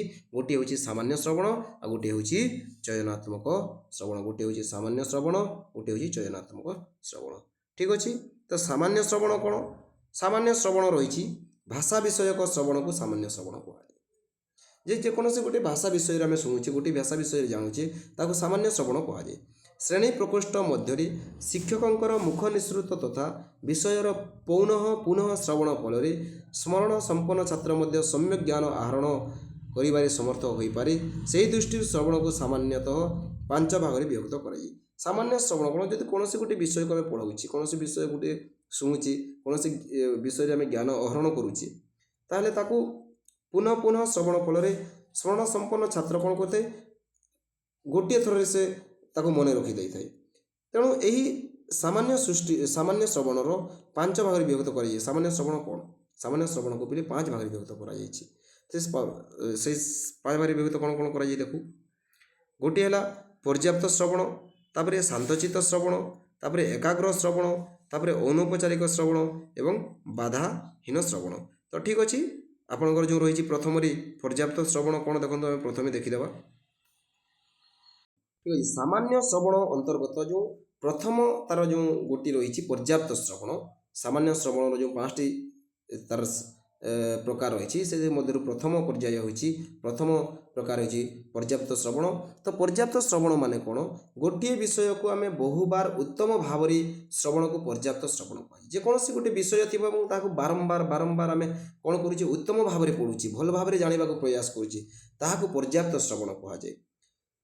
ଠିକ୍ ସେହିପରି ଶ୍ରେଣୀଗୃହରେ ଶିକ୍ଷକଙ୍କ ଉପସ୍ଥିତିରେ ପାଠ୍ୟବସ୍ତୁରେ ବୋଧ କମ୍ ହେଲେ କିମ୍ବା ଛାତ୍ରଗଣଙ୍କର ମୁଖମଣ୍ଡଳରେ ଅବବୋଧ ରୂପକ କ୍ଲିଷ୍ଟତା ପରିଦୃଷ୍ଟ ହେଲେ ଶିକ୍ଷକ ବାରମ୍ବାର ସେହି ବିଷୟ ଉପରେ ଗୁରୁତ୍ୱାରୋପ କରି ଛାତ୍ରମାନଙ୍କୁ ଶୁଣାଇଥାନ୍ତି, ଫଳରେ ପାଠଦାନ ସଫଳ। ପର୍ଯ୍ୟାପ୍ତ ଶ୍ରବଣ କ'ଣ? ଦେଖନ୍ତୁ, ଗୋଟିଏ ଶ୍ରେଣୀ ଗୃହରେ ଯେତେବେଳେ ଶିକ୍ଷକ ପାଠ ପଢ଼ାଉଛନ୍ତି, ସେଠାରେ ଗୋଟିଏ ଯଦି ପାଠ୍ୟବସ୍ତୁ ଯଦି ବୋଧ କମ୍ ହେଉଛି, ମାନେ ଗୋଟିଏ ବିଷୟ ଅଛି, ତାକୁ ଯଦି ଛାତ୍ରମାନେ ଭଲ ଭାବରେ ବୁଝିପାରୁନାହାନ୍ତି, ଛାତ୍ରମାନଙ୍କର ମୁଖମଣ୍ଡଳ ଦେଖାଯାଉଛି ଯେ, ଛାତ୍ରମାନଙ୍କ ମୁହଁକୁ ଅନୁମାନ କଲେ ଜଣାଯାଉଛି ଯେ ସେମାନେ ସେ ବିଷୟକୁ ବୁଝିପାରୁନାହାନ୍ତି, ତାଙ୍କର ଅବବୋଧରେ କ୍ଲିଷ୍ଟତା ଦେଖାଯାଉଛି, ଅବବୋଧରେ କ୍ଲିଷ୍ଟତା ପରିଦୃଷ୍ଟ ହେଉଛି, ତାହେଲେ କ'ଣ କରିଥାନ୍ତି ଶିକ୍ଷକ? ସେହି ବିଷୟକୁ ଗୁରୁତ୍ୱ ପ୍ରଦାନ କରିକିରି ସେହି ବିଷୟ ଉପରେ ବାରମ୍ବାର ଛାତ୍ରମାନଙ୍କୁ ବୁଝାଇଥାନ୍ତି, ଶୁଣାଇଥାନ୍ତି, ଫଳରେ ଛାତ୍ରମାନେ ମଧ୍ୟ ବୁଝିପାରିଥାନ୍ତି ଏବଂ ପାଠଦାନଟି ସଫଳ ହୋଇଥାଏ। ଠିକ୍ ଅଛି। ତ ଶାନ୍ତଚିତ୍ତ ଶ୍ରବଣ କ'ଣ ଆମେ ଦେଖିବା। ତାପରେ ଦେଖନ୍ତୁ, ପର୍ଯ୍ୟାପ୍ତ ଶ୍ରବଣ ସମୟରେ ପରେ ଶାନ୍ତଚିତ୍ତ ଶ୍ରବଣ ଆସିଛି। ଯେ ଗୀତାରେ କୁହାଯାଇଛି ପିଲେ, ଶ୍ରଦ୍ଧାବାନ୍ ଲଭତେ ଜ୍ଞାନମ୍ ତତ୍ପରଃ ସଂଯତ ଇନ୍ଦ୍ରିୟଃ ଜ୍ଞାନମ୍ ଲବ୍ଧ୍ୱା ପରାମ୍ ଶାନ୍ତିମ୍ ମଚିରେନାଧିଗଚ୍ଛତି। ତ ଦେଖନ୍ତୁ ଯେ ଆମେ ଶ୍ରଦ୍ଧାବାନ ଯଦି ରହିବା, ଯଦି ଛାତ୍ର ଶ୍ରଦ୍ଧାବାନ ହେବ ଏବଂ ନିଜର ଇନ୍ଦ୍ରିୟକୁ ସଂଯତ କରିବ, ସେ ନିହାତି ଭାବରେ ଜ୍ଞାନ ଆହରଣ କରିପାରିବ। ଦେଖନ୍ତୁ ଯେ ଛାତ୍ର ଯଦି ମନକୁ କ'ଣ କରିବ, ଧୀର ସ୍ଥିର କରି ବିଷୟକୁ ଶ୍ରବଣ କଲେ ଅବୋଧ୍ୟ ବିଷୟ ବୋଧ୍ୟରେ ପରିଣତ ହୁଏ। ଇନ୍ଦ୍ରିୟକୁ ସଂଯତ କରି ପାଠ୍ୟବସ୍ତୁ ପ୍ରତି ଏକାଗ୍ରତା ରଖିବା ଫଳରେ ବିଦ୍ୟା ଲାଭରେ ଉନ୍ନତି ଅନୁଭୂତ ହୁଏ। ଯଦି ଛାତ୍ର କ'ଣ କରିବ, ଇନ୍ଦ୍ରିୟକୁ ସଂଯତ କରିବ, ଧୀର ସ୍ଥିର କରି ବିଷୟକୁ ଶୁଣିବ, ଧୀର ସ୍ଥିର ଭାବରେ ମନକୁ ସ୍ଥିର କରି, ମନକୁ ଧୀର ସ୍ଥିର କରି ଯେଉଁ ବିଷୟ ପଢ଼ାଯାଉଛି, ଯେଉଁ ବିଷୟରେ କୁହାଯାଉଛି ତାକୁ ବୁଝିବ, ତାହେଲେ ଅବୋଧ୍ୟ ବିଷୟ ମଧ୍ୟ ବୁଝିପାରିବ। ଏବଂ ଇନ୍ଦ୍ରିୟକୁ ସଂଯତ କରି ଯଦି ପାଠ୍ୟବସ୍ତୁ ପ୍ରତି ଏକାଗ୍ରତା ରଖିବ, ତାହା ଫଳରେ ସେ ବିଦ୍ୟା ଲାଭରେ ନିହାତି ଭାବରେ ଉନ୍ନତି ହେବ। ଏହା ହେଉଛି ଶାନ୍ତଚିତ୍ତ ଶ୍ରବଣ। ତାପରେ ଦେଖନ୍ତୁ ଏକାଗ୍ର ଶ୍ରବଣ କ'ଣ, 3 ନମ୍ବର ରହିଛି, ଗରେ ରହିଛି ଏକାଗ୍ର ଶ୍ରବଣ। ସଂକଳ୍ପ ପ୍ରଭବାନ କାମସ୍ତ୍ୟକ୍ତ୍ୱା ସର୍ବାନ୍ ଶେଷତଃ ମନ ସ୍ୱେନ୍ଦ୍ରିୟ ଗ୍ରାମಂ ବିନିୟମ୍ୟ ସମନ୍ତତଃ ସନେହି ଉପମେତଦ୍ବୁଦ୍ଧ୍ୟା ଧୃତି ଗୃହୀତୟା ଆତ୍ମସସ୍ତଂ ମନଃ କୃତ୍ୱା ନ କିଞ୍ଚିତ୍ ଅପି ଚିନ୍ତୟେତ୍। ଯେ ଗୀତାରେ କୁହାଯାଇଛି ଯେ ଦେଖନ୍ତୁ ଶିକ୍ଷକଙ୍କ ସମ୍ମୁଖରେ ଯଦି ଛାତ୍ର ବସି ମନକୁ ଚଞ୍ଚଳ ନ କରି ଇନ୍ଦ୍ରିୟକୁ ଶାନ୍ତ କରି ଯାହା ଶ୍ରବଣ କରାଯାଏ ତାହାକୁ ଏକାଗ୍ର ଶ୍ରବଣ କୁହାଯାଏ। ଶିକ୍ଷକଙ୍କ ସମ୍ମୁଖରେ ଛାତ୍ର ବସିଥିବ, ମନକୁ ଏପଟ ସେପଟ ନ କରି ଚଞ୍ଚଳ ନ କରି ଏକାଗ୍ରତା ରଖିବ, ଇନ୍ଦ୍ରିୟକୁ ଶାନ୍ତ କରି ଯାହା ଶିକ୍ଷକ କହୁଥିବେ ତାକୁ ଭଲ ଭାବରେ ଶ୍ରବଣ କରୁଥିବ, ତାହେଲେ ତାହାକୁ ଏକାଗ୍ର ଶ୍ରବଣ କୁହାଯିବ। ଯେ ଶିକ୍ଷକଙ୍କ ସମ୍ମୁଖରେ ବସିକି ଛାତ୍ର ମନକୁ ଚଞ୍ଚଳ ନ କରି ଇନ୍ଦ୍ରିୟକୁ ଶାନ୍ତ କରି ଯେଉଁ ଶ୍ରବଣ କରିଥାଏ ତାହାକୁ ଏକାଗ୍ର ଶ୍ରବଣ କୁହାଯାଏ। ଠିକ୍ ଅଛି। ଚକ୍ଷୁଦ୍ୱୟ ମଧ୍ୟରେ ଦୃଷ୍ଟିକୁ ରଖି ନାସିକାର ପୂର୍ବ ଭାଗରେ ପୁସ୍ତକ ଧାରଣ କରି ଗୁରୁମୁଖ ଓ ଜ୍ଞାନ ଶ୍ରବଣେନ୍ଦ୍ରିୟ ଗ୍ରହଣ କରିବା ଉଚିତ। ଯେ ଚକ୍ଷୁଦ୍ୱୟ ମଧ୍ୟରେ ଦୃଷ୍ଟିକୁ ରଖି, ମାନେ ଦୁଇଟି ଆଖି ମଧ୍ୟରେ ଆମର ଦୃଷ୍ଟିକୁ ରଖି, ଦୃଷ୍ଟି ପକାଇ ସେଠାରେ ନାସିକାର ପୂର୍ବ ଭାଗରେ ପୁସ୍ତକକୁ ଧାରଣ କରି ଗୁରୁ ଯାହା କହୁଛନ୍ତି ତାକୁ ଯଦି ଶୁଣିବ, ତାକୁ ଯଦି ଜ୍ଞାନ ଆହରଣ କରିବା ପାଇଁ ଶୁଣିବ, ତାହେଲେ ନିହାତି ଭାବରେ ତାର ଶିକ୍ଷଣରେ ଫଳପ୍ରଦ ହେବ। ଏହା ହେଉଛି ଏକାଗ୍ର ଶ୍ରବଣ। ଠିକ୍ ଅଛି। ତାପରେ ଅନୌପଚାରିକ ଶ୍ରବଣ କ'ଣ ପଢ଼ିବା? ଦେଖନ୍ତୁ ଅନୌପଚାରିକ ଶ୍ରବଣ 4 ନମ୍ବର ଅଛି ଯେ ନିର୍ଦ୍ଦିଷ୍ଟ ବିଷୟ ବହିର୍ଭୂତ କିନ୍ତୁ ପାଠ୍ୟ ବିଷୟ ସମ୍ବନ୍ଧ ବିଷୟ ଗ୍ରହଣ କରିବା ଦ୍ୱାରା ଛାତ୍ରର ଜ୍ଞାନ ସୀମା ପର୍ଯ୍ୟାପ୍ତ ହୁଏ। ଯଦି କୌଣସି ଗୋଟିଏ ବିଷୟ ବହିର୍ଭୂତ ଅଟେ, କୌଣସି ଗୋଟିଏ ବିଷୟକୁ କୁହାଯାଏ, କୌଣସି ସମ୍ବନ୍ଧରେ କୁହାଯାଉଛି ଯେ ତାହା ବିଷୟ ବହିର୍ଭୂତ, ପାଠ୍ୟ ବିଷୟରେ ନଥିବ, କିନ୍ତୁ ତାହା ଛାତ୍ରର ଜ୍ଞାନ ସୀମା ଜ୍ଞାନ ବଢ଼େଇବାରେ ତାହା କାମ ଦେଉଥିବ, ଯେପରିକି ସାଧାରଣ ଜ୍ଞାନ ହାସଲ କରାଯାଇଥାଏ, ତାହାକୁ ଶ୍ରଦ୍ଧା ବା ଅଧିକ ଜିଜ୍ଞାସା ପୂର୍ବକ ଆହରଣ କରାଯାଇଥାଏ, ଏହାକୁ ଅନୌପଚାରିକ ଶ୍ରବଣ କୁହାଯାଏ। ଯଦି ସିଲାବସ୍ରେ ନଥିବ କିନ୍ତୁ ସେଠାରୁ ଆମେ କୌଣସି ଗୋଟେ ଜ୍ଞାନ ପାଇପାରୁଥିବା, ତାହେଲେ ତାହାକୁ ଅନୌପଚାରିକ ଶ୍ରବଣ କୁହାଯାଏ। ବିଷୟ ବହିର୍ଭୂତ କିନ୍ତୁ ତାହା ଛାତ୍ରର ଜ୍ଞାନ ବଢ଼ାଇବାରେ ସାହାଯ୍ୟ କରିଥାଏ ବା ଛାତ୍ରର ସାଧାରଣ ଜ୍ଞାନ ହାସଲ ହୋଇଥାଏ, ଏହାକୁ ଅନୌପଚାରିକ ଶ୍ରବଣ କୁହାଯାଏ। ତାପରେ ଦେଖନ୍ତୁ ବାଧାହୀନ ଶ୍ରବଣ କ'ଣ, 1 ନମ୍ବର ରହିଛି। ଦେଖନ୍ତୁ ବାଧାହୀନ ଶ୍ରବଣ। କାୟେନ ମନସା ବୁଦ୍ଧ୍ୟା କୈବଳେନ୍ଦ୍ରିୟୈରପି ଯୋଗିନଃ କର୍ମ କୁର୍ବନ୍ତି ସଙ୍ଗମ ତ୍ୟକ୍ତ୍ୱା ଆତ୍ମଶୁଦ୍ଧୟେ। ଗୀତାରେ କୁହାଯାଇଛି ଯେ ଶବ୍ଦ ପ୍ରଦୂଷଣ ନଥିବା କୌଣସି ଶ୍ରେଣୀର ବସି, ଯଦି କୌଣସି ଶବ୍ଦ ପ୍ରଦୂଷଣ ହେଉନଥିବ, କୌଣସି ପ୍ରକାର ସାଉଣ୍ଡ ଆସୁନଥିବ ଏବଂ ସେହି ପ୍ରକାର ଯଦି ଆମେ ଶ୍ରେଣୀ ଗୃହରେ ବସିକି ପାଠ ପଢ଼ୁଛେ, ଛାତ୍ର ପ୍ରତ୍ୟକ୍ଷ ଭାବରେ ଯାହା ଶ୍ରବଣ କରିଥାଏ ତାକୁ ବାଧାହୀନ ଶ୍ରବଣ କୁହନ୍ତି। କୌଣସି ଆଉଟସାଇଡ୍ ଇଫେକ୍ଟ ପଡ଼ୁନଥିବ, କୌଣସି ବାହ୍ୟ ପ୍ରଭାବ ପଡ଼ୁନଥିବ, ଛାତ୍ର ଶ୍ରେଣୀ ଗୃହରେ ପାଠ ପଢ଼ିଲା ସମୟରେ ଶବ୍ଦ ପ୍ରଦୂଷଣ ହେଉନଥିବ, ସେ ପ୍ରତ୍ୟକ୍ଷ ଭାବରେ ଯାହା ଶ୍ରବଣ କରିଥାଏ ତାହାକୁ ବାଧାହୀନ ଶ୍ରବଣ କୁହାଯାଏ। ସେ ଶିକ୍ଷକଙ୍କ ଠାରୁ ଯେକୌଣସି ବିଷୟ ଶୁଣୁଛି, ସେ ବିଷୟ ଶୁଣିବା ସମୟରେ କୌଣସି ପ୍ରକାର ବାଧା ସୃଷ୍ଟି ହେଉନଥିବ, ତାକୁ ବାଧାହୀନ ଶ୍ରବଣ କୁହାଯାଏ। ତ ସେଥିପାଇଁ କ'ଣ କରିବା ଉଚିତ? ପାଠଦାନ ସମୟରେ ଡାକବାଜି ଯନ୍ତ୍ର, ଉଚ୍ଚାଙ୍ଗ ସ୍ୱର ଯେଉଁ ହାଇ ଭଲ୍ୟୁମ୍ରେ ଡାକବାଜି ଯନ୍ତ୍ର ଗୁଡ଼ିକ ବାଜିଥାଏ, ରାସ୍ତାରେ ବାଜୁଥିବା ଶବ୍ଦର ଛାତ୍ରର କର୍ଣ୍ଣ ଗହ୍ୱରକୁ ପ୍ରବେଶ କରିବା ଫଳରେ ସେ ପାଠ୍ୟରୁ ବିଚ୍ୟୁତ ହୋଇଯାଏ, କିମ୍ବା ଦୁଷ୍ଟ ଛାତ୍ର ଦ୍ୱାରା ପ୍ରତାରିତ ହେଲେ ବି ଗୁରୁମୁଖ ନିଶ୍ଚିତ ପାଠ ଶ୍ରବଣ ବାଧା ସୃଷ୍ଟି ହୁଏ। ତ ଦେଖନ୍ତୁ, ଗୋଟିଏ ଯଦି ଶ୍ରେଣୀଗୃହରେ ଛାତ୍ର ପାଠ ପଢ଼ିବା ସମୟରେ ରାସ୍ତାରେ କ'ଣ ହେଉଥିବ, ଡାକବାଜି ଯନ୍ତ୍ର ବାଜୁଥିବ ଉଚ୍ଚ ସ୍ୱରରେ, ଯଦି କୌଣସି ଗୋଟିଏ ଦୁଷ୍ଟ ଛାତ୍ର ଥିବ, ସେ ତାକୁ କ'ଣ ପ୍ରତାରିତ କରୁଥିବ, ତାକୁ ବାରମ୍ବାର ଡିଷ୍ଟର୍ବ କରୁଥିବ, ତ ତାହା ହେଲେ ସେଠାରେ ପାଠ ଶ୍ରବଣରେ କ'ଣ ହୋଇଥାଏ, ବାଧା ସୃଷ୍ଟି ହୋଇଥାଏ। ଏପରି କାର୍ଯ୍ୟରୁ ବିରତ ହେଲେ ଶ୍ରବଣ କାର୍ଯ୍ୟ ସୁଖର ଏବଂ ସମ୍ପାଦିତ ହୋଇଥାଏ। ହଁ, ଯଦି ଏଇ ଯେଉଁ ଆପଣଙ୍କର ଯେଉଁ ଡିଷ୍ଟର୍ବାନ୍ସ ଗୁଡ଼ିକ ରହିଛି, ଏଇ ଯେଉଁ ବାହ୍ୟ ବାଧା ଗୁଡ଼ିକ ରହିଛି, ତାଠାରୁ ଯଦି ଛାତ୍ର ଦୂରେଇ ରହିବ, ବିରତ ରହିବ, ତାହେଲେ ନିହାତି ଭାବରେ ଛାତ୍ରର ଶ୍ରବଣ କାର୍ଯ୍ୟରେ ସୁଖକର ହେବ ଏବଂ ତାହା ଭଲ ଭାବରେ ସୁସମ୍ପାଦିତ ହୋଇପାରିବ। ଏହା ହେଉଛି ବାଧାହୀନ ଶ୍ରବଣ। ମାନେ କୌଣସି ପ୍ରକାର ବାଧା ନ ପାଇ ଛାତ୍ର ଯେଉଁ ଶ୍ରବଣ କରିଥାଏ ତାକୁ ବାଧାହୀନ ଶ୍ରବଣ କୁହାଯାଏ। ଠିକ୍ ଅଛି। ତାପରେ ଏବେ ଆମେ ପଢ଼ିବା ଚୟନାତ୍ମକ ଶ୍ରବଣ। ଯେଉଁ ଶ୍ରବଣ କୌଶଳକୁ ଦୁଇ ଭାଗରେ ବିଭକ୍ତ କରାଯାଇଥିଲା, କ'ଣ? ସାମାନ୍ୟ ଶ୍ରବଣ ଏବଂ ଚୟନାତ୍ମକ ଶ୍ରବଣ। ତ ଏବେ ଆମେ ଚୟନାତ୍ମକ ଶ୍ରବଣ କ'ଣ ପଢ଼ିବା। ସାମାନ୍ୟ ଶ୍ରବଣ ଯେତେବେଳେ ଛାତ୍ର ଶିକ୍ଷକ ପଢ଼ୁଛନ୍ତି ତାକୁ ସେ ଶୁଣିକରି ଯାହା ଜାଣୁଥିଲା, ଏବେ କୌଣସି ବିଷୟରେ ପଢ଼ୁଥିଲା, ସାମାନ୍ୟ ଶ୍ରବଣ ଆମେ କହୁଥିଲା। ଏବେ କହିବା ଚୟନାତ୍ମକ ଶ୍ରବଣ କ'ଣ, ତାକୁ ଆମେ ପଢ଼ିଲେ ଜାଣିପାରୁଛେ ଯେ ଦେଖନ୍ତୁ, ପାଠଦାନ ସମୟରେ ଶିକ୍ଷକଙ୍କ ମୁଖରୁ ଶ୍ରୁତ ବିଷୟବସ୍ତୁରୁ ତାର ମନପସନ୍ଦ ଶିକ୍ଷାକୁ ଛାତ୍ର ଗ୍ରହଣ କରିବାକୁ ଚୟନାତ୍ମକ ଶ୍ରବଣ କୁହାଯାଏ। ଯେତେବେଳେ ପାଠଦାନ କରୁଥାନ୍ତି ଶିକ୍ଷକ, ସେହି ସମୟରେ ଶିକ୍ଷକଙ୍କ ମୁଖରୁ ଶୁଣୁଥିବା ବିଷୟବସ୍ତୁମାନଙ୍କ ମଧ୍ୟରୁ ତାର ମନପସନ୍ଦକୁ, ତାକୁ ଯେଉଁ ବିଷୟକୁ ଭଲ ଲାଗୁଛି, ଯେଉଁ ବିଷୟଟି ବେଶୀ ଭଲ ଲାଗୁଛି, ସେ କ'ଣ କରିଥାଏ, ତାକୁ ଆଗ୍ରହର ସହିତ ଶୁଣିବାକୁ ଚେଷ୍ଟା କରୁଥାଏ। ସେହି ଶିକ୍ଷକ ଆଗ୍ରହର ସହିତ ଗ୍ରହଣ କରିବାକୁ ଚେଷ୍ଟା କରିଥାଏ। ତାକୁ ଚୟନାତ୍ମକ ଶ୍ରବଣ କୁହାଯାଏ। ଯେ ଶିକ୍ଷକ ଯାହା ପଢ଼ୁଛନ୍ତି ସେଥିମଧ୍ୟରୁ ସେ କ'ଣ କରୁଛି, ତାକୁ ଯେଉଁ ବିଷୟ ଗୁଡ଼ିକ ଭଲ ଲାଗୁଛି, ଯେଉଁ ବିଷୟକୁ ସେ କ'ଣ କରୁଛି, ମନପସନ୍ଦ ବିଷୟ ରହିଛି, ତାକୁ ସେ ଚୟନ କରିକି ଶ୍ରବଣ କରୁଛି। ଏହାକୁ ଚୟନାତ୍ମକ ଶ୍ରବଣ କୁହାଯାଉଛି। ଠିକ୍ ଅଛି। ଶିକ୍ଷଣ ବେଳେ ଶିକ୍ଷକ ଅବୋଧ ବସ୍ତୁକୁ ବୋଧ କରିବା ନିମନ୍ତେ ଆବଶ୍ୟକ ସ୍ଥଳେ ସରଳ ଭାଷାରେ ଅନେକ ଉଦାହରଣ ପ୍ରଦାନ କରିଥାନ୍ତି। ସେଗୁଡ଼ିକ ପ୍ରଶ୍ନୋପଯୋଗୀ ଉତ୍ତର ନ ହୋଇପାରେ, କିନ୍ତୁ ତଦ୍ୱାରା ଛାତ୍ରର ସାଧାରଣ ଜ୍ଞାନରେ ଉନ୍ନତି ଘଟିଥାଏ। ସେହି ଦୃଷ୍ଟିରୁ ଚୟନାତ୍ମକ ଶ୍ରବଣକୁ 5 ଭାଗରେ ବିଭକ୍ତ କରାଯାଇଛି। ଦେଖନ୍ତୁ, ଆମେ ଏବେ ବୁଝିଦେବା ଯେ ଯଦି ଶିକ୍ଷକ କୌଣସି ଗୋଟିଏ କ୍ଲିଷ୍ଟ ବିଷୟକୁ, କୌଣସି ଗୋଟିଏ ଅବୋଧ ବିଷୟକୁ ବୁଝାଉଛନ୍ତି, ଛାତ୍ର କିପରି ଭାବରେ ବୁଝିପାରିବ, କିପରି ବୋଧ କରିପାରିବ, ତ ସେହି ସ୍ଥଳରେ କ'ଣ ହୋଇଥାଏ, ଯଦି ଛାତ୍ର ବୁଝିପାରୁନଥିବ, ଅବୋଧ ହୋଇଯାଉଥିବ, ଆବଶ୍ୟକ ପଡ଼ିଲେ ସେ କ'ଣ କରେ, ସରଳ ଭାଷାରେ ବୁଝାଇବା ପାଇଁ ଅନେକ ଗୁଡ଼ିଏ ଉଦାହରଣ ଦେଇଥାନ୍ତି।